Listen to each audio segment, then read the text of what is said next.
So we're at the Wright brothers memorial for where the first flights took place in the early 1900s. So just a quick overview of this place. This is a monument on top of the hill, and they would carry their gliders up here. So as they were trying to figure out how to fly, this hill, if you can tell, where that sidewalk is at the bottom, that ended up being their airstrip. But to begin with, the top of this hill was just a huge sand dune, and around the 1920s, I believe it was, they planted the grass, so they put this monument on top for it. But it originally was a huge sand dune, and they would come out here from their Ohio bike shop to fly their gliders. And they did thousands of trips up and down this hill so they could fly these gliders. Now the gliders were only like 100-something pounds, so they'd carry them up. Of course, it was hard in the sand. And after that, once they went to the motor, once they developed a motor, they developed a 12 horsepower aluminum motor to fly. They tried once from the top of the hill, and it ended up being kind of a crash, and they broke part of the front of the plane, and they realized they could go from flat ground. So just interesting enough, just to think that thousands of time around, I believe, 1900, 1901, 1902, they were coming out here. They actually, I believe they actually gave up for maybe a year. And there somewhere near they got frustrated, and I think their sister kind of remotivated them. I think, don't quote me on any of that. So anyway, they came out here, and if you can tell, I'm not sure how high the elevation is, but it's only, I would say, probably, I don't know, 250, 300 yards down there to the sidewalk, and you can see how small those people look. So it's a pretty big sand dune to come up.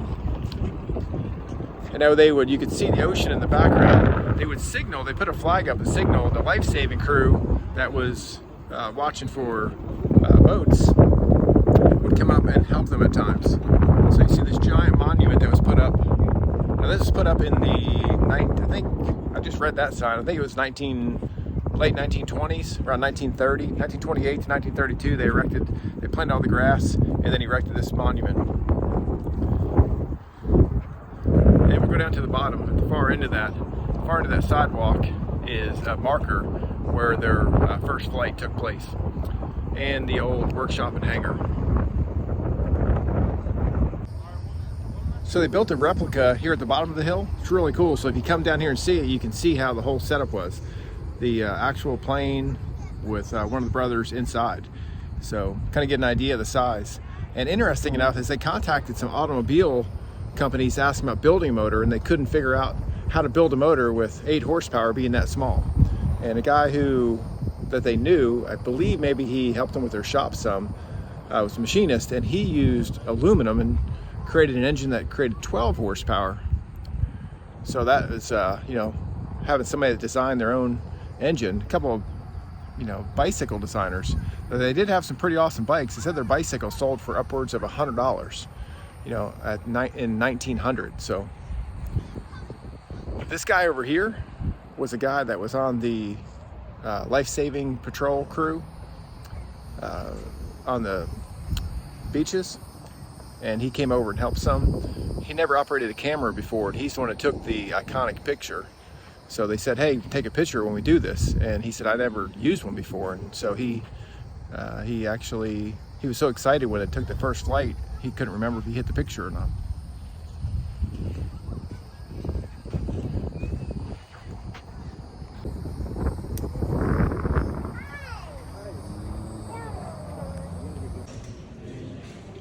They got some of the original fabric that they bought at Dayton department store.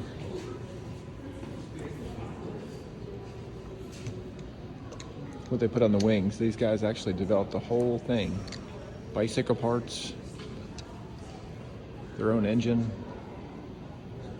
fabric that was used for women's undergarments to make the wings.